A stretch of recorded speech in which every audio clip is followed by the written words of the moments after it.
Hello and welcome everybody. This is the second episode of Live Talk, the first time cancer. I'm Bojo the Besieger, your surviving expert, and today we're going to dive in how the experience is to get the first time cancer and especially how I experienced it. Everything is out of my view, so that's of course different than maybe it was completely. It's how I remember. It's almost 20 years ago, so I will dive back and start telling the story. I will start when I was around 17, so I think that was around 1997. So let's start the story there. As I told before, it was already the time that I left everything, and it was more like the life of sex, drugs, and rock and roll, to say it like that. But then maybe with house parties, and then when I started sporting when I was 17, then I noticed that some things are really bad for the body, and some things not. So from there, I developed and was able to start another path. So from there, I will start. So okay, when I was around 17, I started training, started with fitness. Then I went to do Aikido. Soon with Aikido, I also noticed that it was more art. And then we did a lesson of Brazilian Jiu-Jitsu. That was much better, so we also started doing that. And I was most of the time doing like 2 sports a day. Then I first went to the gym to do fitness, and then I had some time left to wait till go to the other sport. So most of the time that was the moment I was taking a little bit rest in the sunbeds, the solar panels where you lay under, and just for chilling and get a little bit of tan. And then I was a little bit rested and get picked up and go to the next sport. Doing that for some years. And of course you feel like the king of the mountain. You feel strong. You feel nothing can beat you at that age. And you train and everything. So that's really nice. And get stronger and stronger and training and had a great life, working hard, making money, and living the life how you want to live. Maybe when you are younger, or not. But for me, it was really nice, perfect. Then the moment came. I became 23, and when I was 23, I was training with my friend Brazilian Jiu-Jitsu, and you can train grappling. Grappling is like Brazilian Jiu-Jitsu without a suit, so without a gi or whatever. So and that time, it was just you put out your suit, your judo suit. Maybe people understand better, and then you had your naked body. Now everybody has rash guards, but at that time you had your naked body or maybe a t-shirt under it, and then from there you started wrestling and doing the sport. And always on my back I had like a big birthmark, and that birthmark always went open.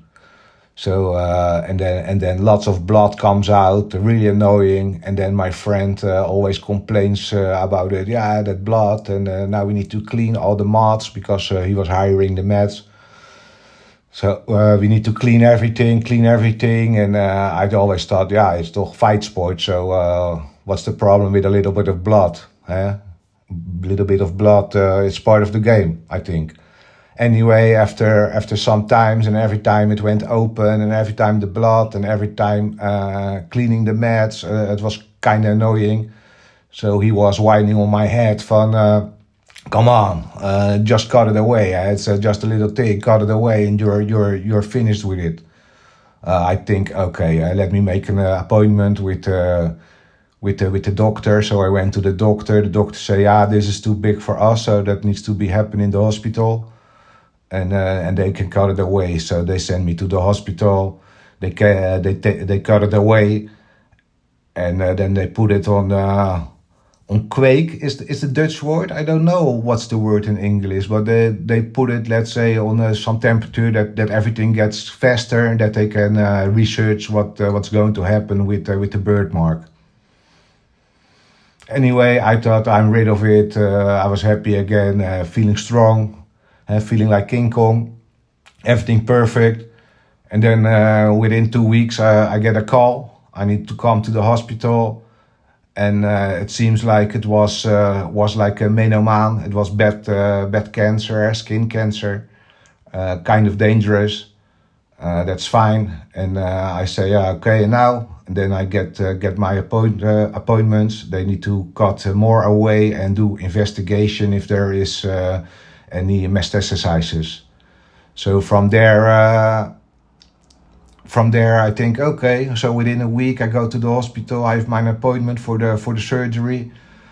And then it was nothing special in the beginning. You go in, you still think, what's wrong? You feel completely healthy, so that's well awkward. You feel healthy, you feel strong, you feel what I say before, the king of the mountain, King Kong, whatever you want to say. You think you can rule the world, no matter what. Anyway, in that hospital, then I get help, and they need to investigate. And then the first thing they wanted to do is that I go lay on the bed. And then they went to inject 4 injections with a fluid. And that was under the skin, exactly where they cut the melanoma before, so the birthmark. And then in a cross, so on 4 points, under, top, okay. And then with a machine or something, they were able to find out where the liquid was traveling. I think it was like maybe a sugar liquid with, of course, with contrast and those things. Those needles were horrible. I think if I think from now back my entire life, I think those are the 4 most awful needles I had ever in my body. If I think on those needles again, I still get really chicken skin. I also had sometimes the needle that goes between your back spine to get liquid from there. They say those are horribles. Compared with those 4, I prefer to get the ones in the back anytime. Anyway, so those needles are not nice. But yeah, it's like a mission. You need to do it anyway, so just see it like a mission. If the mission, if it gives pain, the pain is for that moment. So just keep your toots on each other and go for it. Anyway, they put those needles in me. They put the liquid in me, and then with an iron or whatever thing, they were going to follow it, and then they were pinpointing where it starts going to get sticky. And if it gets sticky somewhere, that means that part was also infected or whatever. I really don't understand exactly what happened there. Anyway, it stopped by my oxals on both sides. So from there they came with their thingy and they start feeling and pushing with that iron thingy or something. And after that they mark it with a pencil. They mark the locations on both sides, and that means that they also need to cut it open there and to get the parts away there, the clears or the nymph clears or how it is called. Anyway, I think after that is fine. They find everything, so still feeling strong, feeling happy. I'm always happy because on the end it's how I am. I'm a happy person, so I make even jokes, even if I have pain or whatever. I in general always laugh. Hey, you can better die laughing than die crying. No? Even when moments you can cry, let's be honest about that. Anyway, then from there you go into the next room to get the narcose. They prepare you with the infuse and everything, and then you lay ready. And then they drive you into the room and they give you the drugs that you go sleep. always nice. Then you have a nice feeling, so you fall asleep, and then then really the horrible part starts. Because you must imagine, you go without pain, you feel great, you feel healthy, whatever, and without pain you go into the sleep, and then you woke up, and then I need to scream from the pain, and but holding myself, and tears coming out of my eyes, feeling horrible, the pain, and not really in the back where they cut it much bigger, but especially the cuts under the oxals and my chest. My chest was looking like I was taking shots of anabolic. I had, for the first time, very big chest.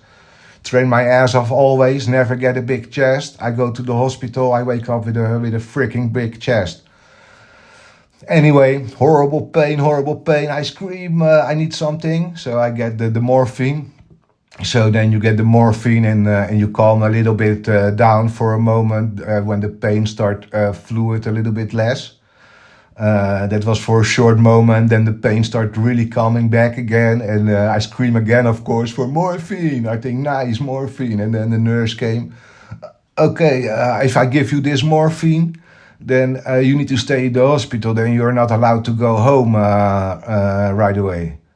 I say, okay, then I don't want the morphine. I think, no, I need to go home. Anyway, so from there they monitor you a little bit, and then they bring you to another room where you can sleep and wait till you are a little bit recovered to go home the same day. So of course they bring me to that other room, and my brain was already fully awake, and I'm really a person, if I have enough, I have enough. So I call the nurse, I say, I go home. The nurse say, no, you cannot go home yet. You still need to wait here. We need to monitor. I say, no. I go home. I'm fine. I'm awake, so I go home. I say, thank you for everything, and I go now. So at that moment, I want to move out of my bed. And the funny thing is, my head wanted, but still, I think my whole body was under the anesthesia. So my legs, everything didn't work. So. I was not able to move, so I tried to move myself, and I think like, shit, I cannot move. And then the nurse look at me, I say to the nurse, you know what, I stay for a little bit, okay? And then she started laughing, and I also started laughing, and I think I fall asleep after that. I woke up, it went a little bit better. My mom and brother came to pick me. My brother came with a wheelchair. I say, fuck off, go away with your wheelchair. I came in the hospital walking. I will walk out the hospital no matter what. So with my weaky legs, I stand up, and we left, and we went home from there. Of course, when I arrived home, I was exhausted. I quick went to my room, and I fall down on my bed, completely broke, and I went to sleep.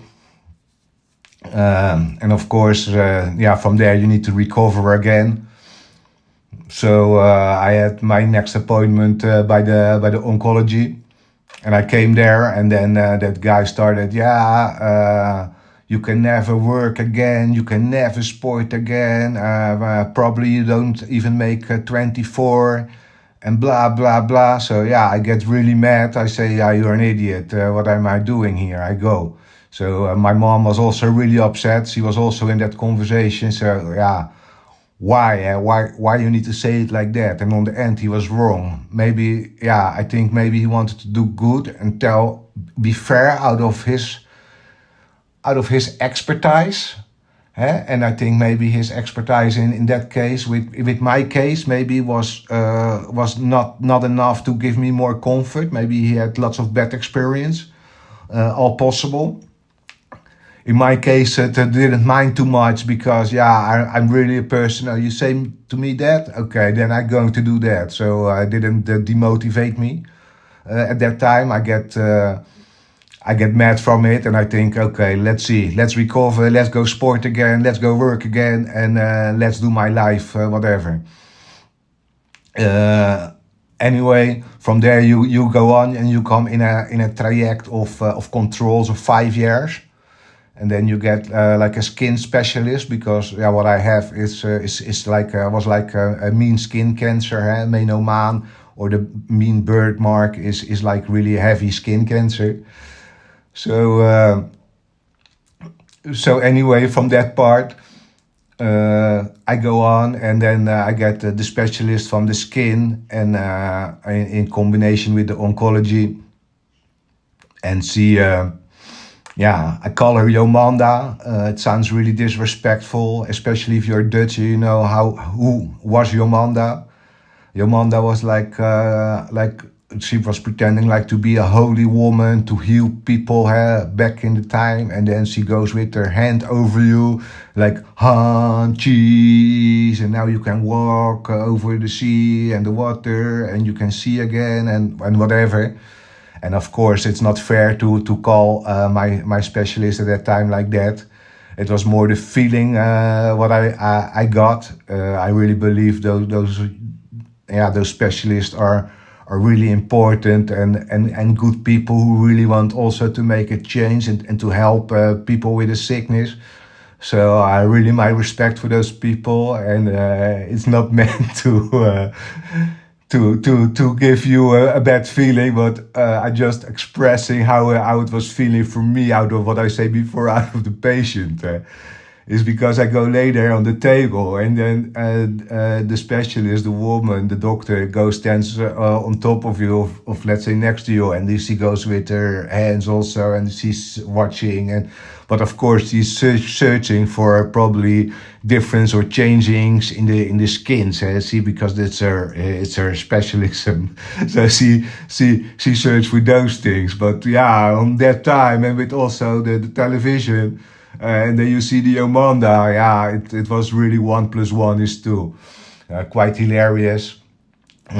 Anyway, then you pass the 5-year time, and the 5-year time was passed. I didn't have to come back anymore, and they didn't find anything. I was alive and well. I was working again. I was doing some sports. I must say the sport was not anymore as before. The problem was, when I trained heavy, especially in the beginnings. After that, then under the oxals, it gets like inflamed or something, like a little bit like balls under it, really horrible pain.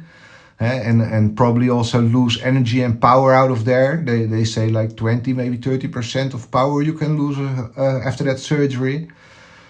Anyway, that didn't stop me. I was always going on, no, not anymore so fanatic, but in general still staying fit and staying also on weight. My weight was always like 78 kilograms, and I'm like 1 meter 80, so always like a trained body in general. Okay, and from there I was healed, and my life goes on. So this was a little bit the story of the first time getting cancer. I think what the most thing, if I can say, what had influence maybe, or things I regret. It's kind of strange, because I'm the person who always say you need to be proud of yourself, stand behind what you say, what you do.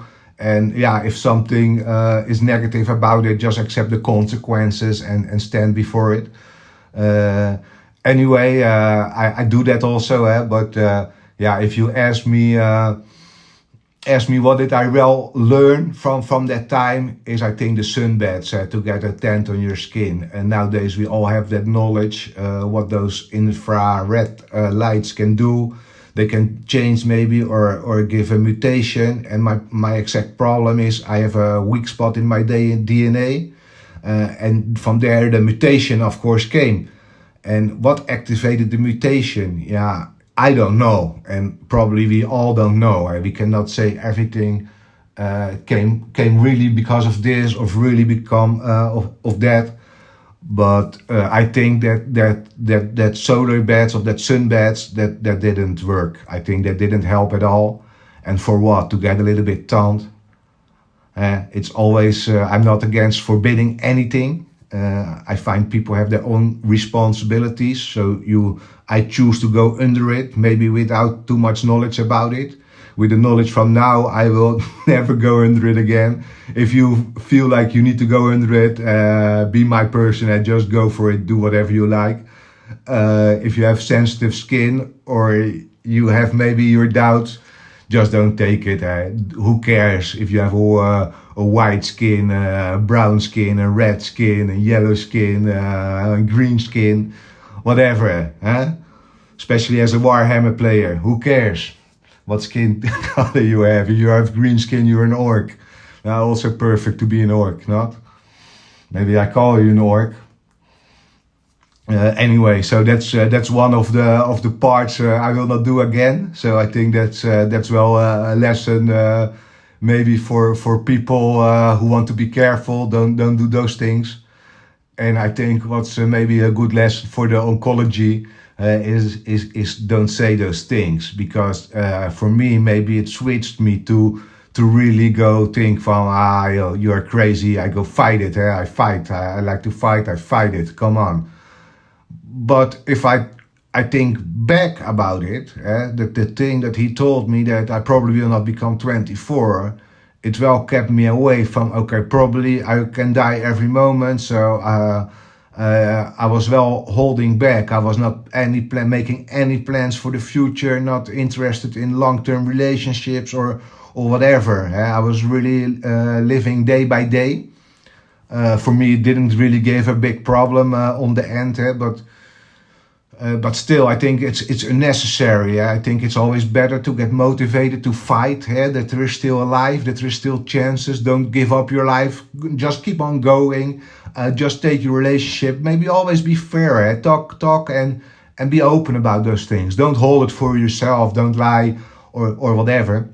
Because especially when you go into a relationship, the other person, you give also the situation to the other person. So the other person, have the right to know those things, so they can choose if they want that or not. But you see, in my case, you never know. It can be a long time, very long away. More people that were more healthy than me, they all died already around me. So you never have a guarantee how long is your life. And if you don't know that, you also do all your things. You still plan your future. You still take this because, who's calculating those things? Of course, I'm more calculated with it, and I'm really in peace with it. I find I always say I earned my place already in Valhalla. I'm proud of myself. I can look in the mirror. I'm happy every moment. So I take my pleasure every day. But I think the motivation can be the best also vanuit the oncology. There is still life. Go for quality of life and stay happy. Create your happiness.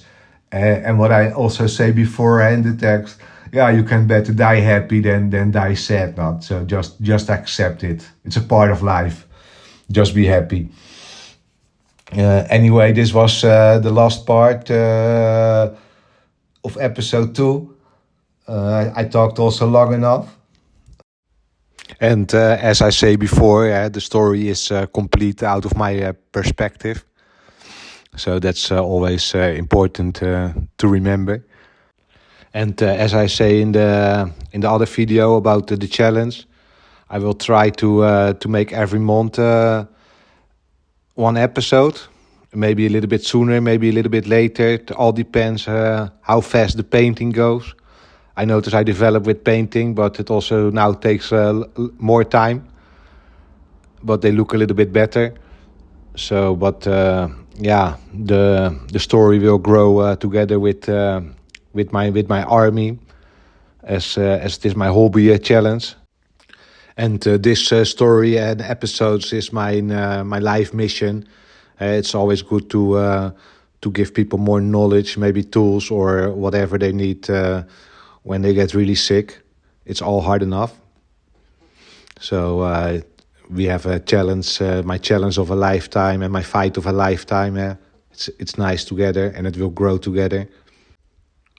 And the next episode of Live Talk will become episode 3.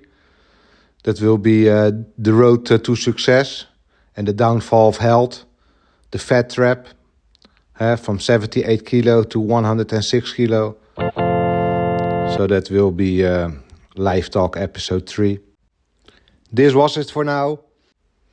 Bye bye and stronger through battle.